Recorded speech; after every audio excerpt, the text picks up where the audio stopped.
capítulo 31 do livro do profeta Ezequiel. E aconteceu no 11º ano, no 3º mês, ao 1º dia do mês, que veio a mim a palavra do Senhor, dizendo: Filho do homem, dize a Faraó, rei do Egito, e a sua multidão: a quem é semelhante na tua grandeza? Eis que a Assíria era um cedro no Líbano, de ramos formosos e de sombrosa ramagem e de elevada altura, e a sua copa estava entre os ramos espessos. As águas o fizeram crescer, o abismo o exaltou, os seus rios corriam ao redor da sua plantação, e ela enviava os seus regatos a todas as árvores do campo. Por isso se elevou a sua estatura sobre todas as árvores do campo, e se multiplicaram os seus ramos, e por causa das muitas águas que enviava, se alongaram seus ramos. Em seus ramos se aninhavam todas as aves do céu, e debaixo da sua ramagem todos os animais do campo pariam, e à sua sombra habitavam todas as grandes nações. Assim era ele formoso na sua grandeza, com a extensão dos seus ramos, porque a sua raiz estava junto às muitas águas. Os cedros não o podiam escurecer no jardim de Deus. As faias não eram semelhantes aos seus ramos, nem os castanheiros eram semelhantes aos seus renovos. Nenhuma árvore no jardim de Deus foi semelhante a ele em sua formosura. Formoso o fiz com a multidão dos seus ramos, e todas as árvores do Éden que estavam no jardim de Deus tiveram inveja dele. Portanto, assim diz o Senhor Deus: porquanto te elevaste em estatura e puseste a tua copa entre os ramos espessos, e o teu coração se elevou na tua altura, eu o entregarei na mão dos mais poderosos dos pagãos, que certamente lhe dará o tratamento merecido. Pela sua impiedade o lançarei fora. E estranhos, os mais formidáveis das nações, o cortarão e o abandonarão. Os seus ramos cairão sobre os montes e por todos os vales, e por todos os vales da terra serão quebrados os seus renovos, e se retirarão da sua sombra todos os povos da terra, e o deixarão. Sobre a sua ruína habitarão todas as aves do céu, e sobre os seus ramos se acolherão todos os animais do campo, para que todas as árvores junto às águas não se exaltem na sua estatura, nem levantem a sua copa entre os ramos espessos, nem as que bebem as águas venham a confiar em si mesmas por causa da sua altura, porque todos serão entregues à morte, até a terra mais baixa, no meio dos filhos dos homens, com os que descem ao abismo. Assim diz o Senhor Deus: no dia em que ele desceu à sepultura, fiz eu que houvesse luto, fiz cobrir o abismo por sua causa, e retive as suas correntes, e elas detiveram-se, e o Líbano cobri de preto por causa dele, e todas as árvores do campo desfaleceram por causa dele. Ao som da sua queda fiz tremer as nações, quando os fiz descer ao inferno com os que descem ao abismo, e todas as árvores do Éden, escolhidas, e os melhores do Líbano, todas as que bebem águas, se consolavam no profundo da terra. Também estes desceram com ele ao inferno, a juntar-se aos mortos à espada, os que foram o seu braço, os que estiveram à sua sombra no meio dos gentios. A quem, pois, é semelhante em glória e em grandeza entre as árvores do Éden? Todavia descerás com as árvores do Éden ao profundo da terra, entre os incircuncisos jazerás, com os que foram mortos à espada. Este é Faraó e toda a sua multidão, diz o Senhor Deus. Capítulo 31 vai falar sobre a situação da terra e sobre os poderosos.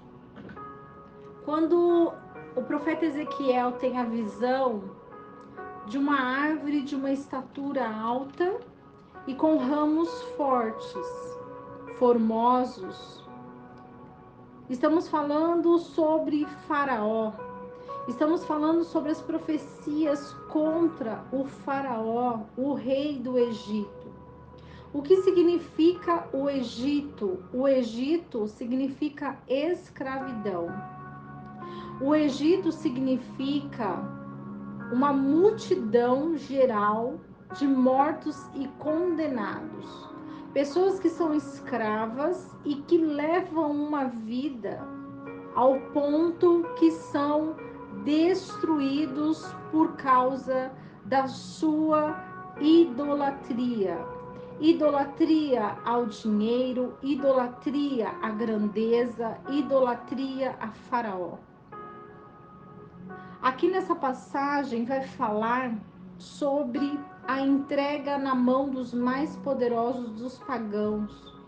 O Senhor diz que Ele fez formosa e grandiosa a árvore do Éden, que estava no jardim de Deus, mas tiveram inveja. O que acontece com a inveja? A inveja é destruição. A inveja é um reino caído.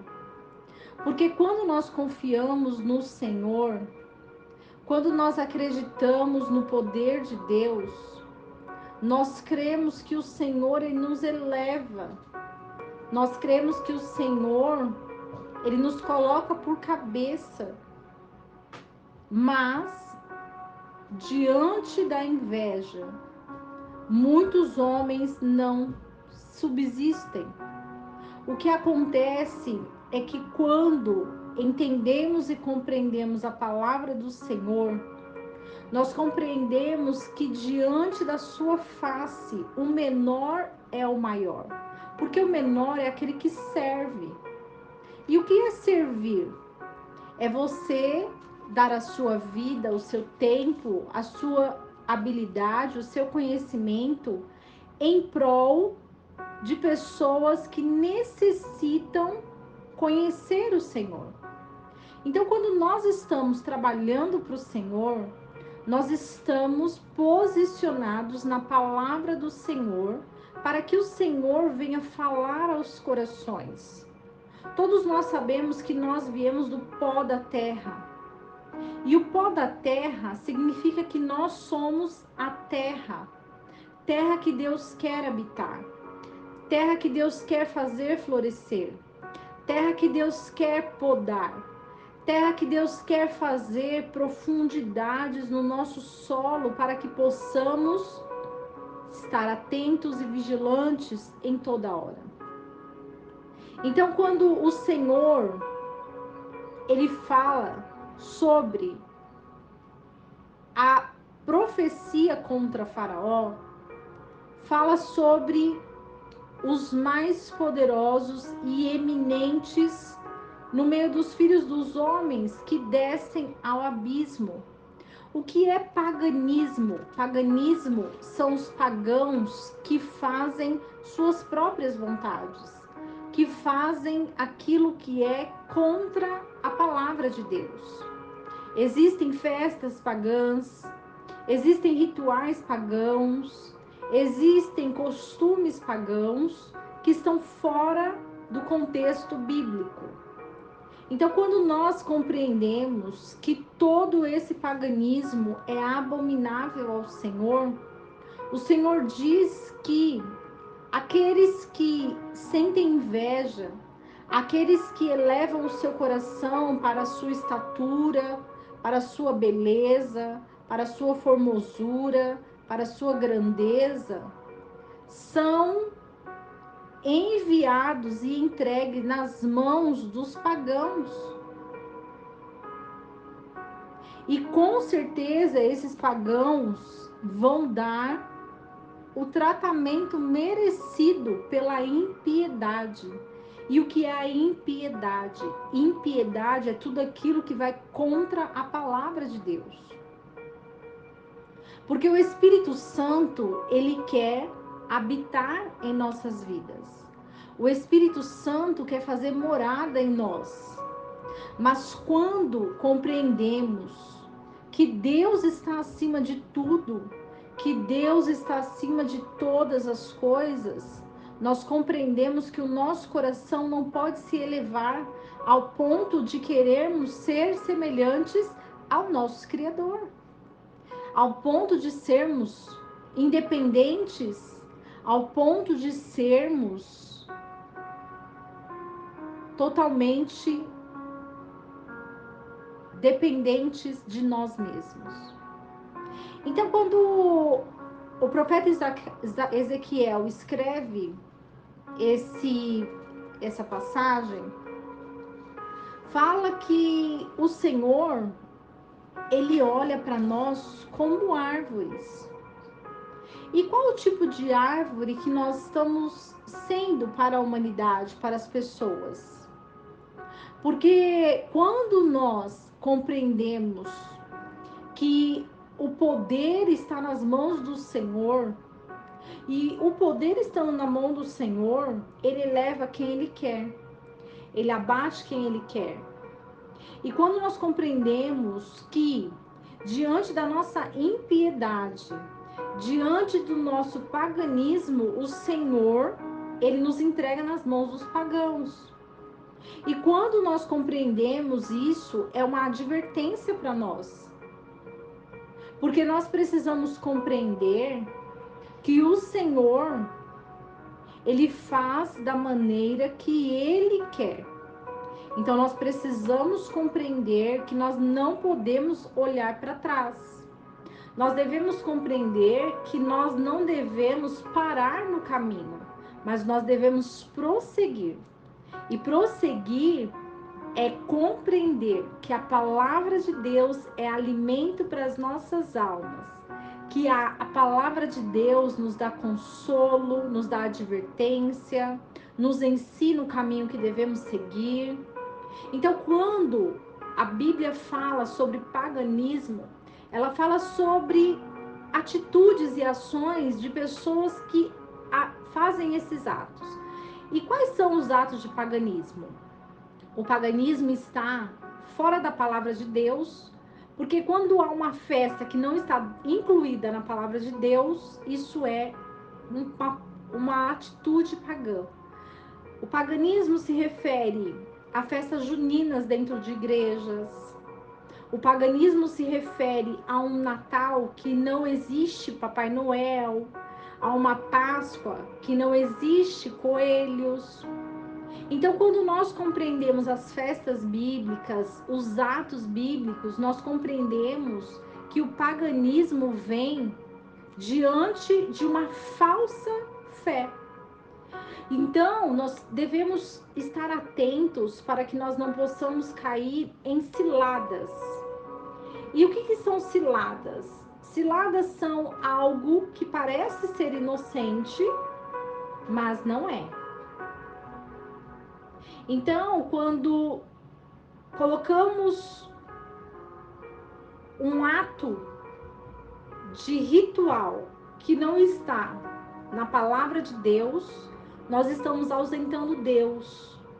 Ou seja, nós estamos falando para Deus que Deus ele não sabe fazer as festas.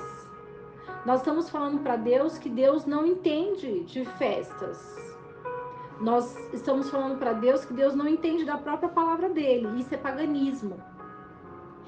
O paganismo refere-se a você colocar mais de um Deus em determinada crença. O paganismo refere-se a você criar coisas que estão fora do contexto bíblico. E por isso nós devemos estar atentos, porque isso é idolatria. Que o Senhor possa abençoar a sua vida com essa palavra. Que o Senhor possa renovar a sua vida espiritual e que possamos obter cada vez mais a compreensão da palavra do Senhor aos nossos corações. E que não esqueçamos do versículo que diz: conhecereis a verdade, e a verdade vos libertará.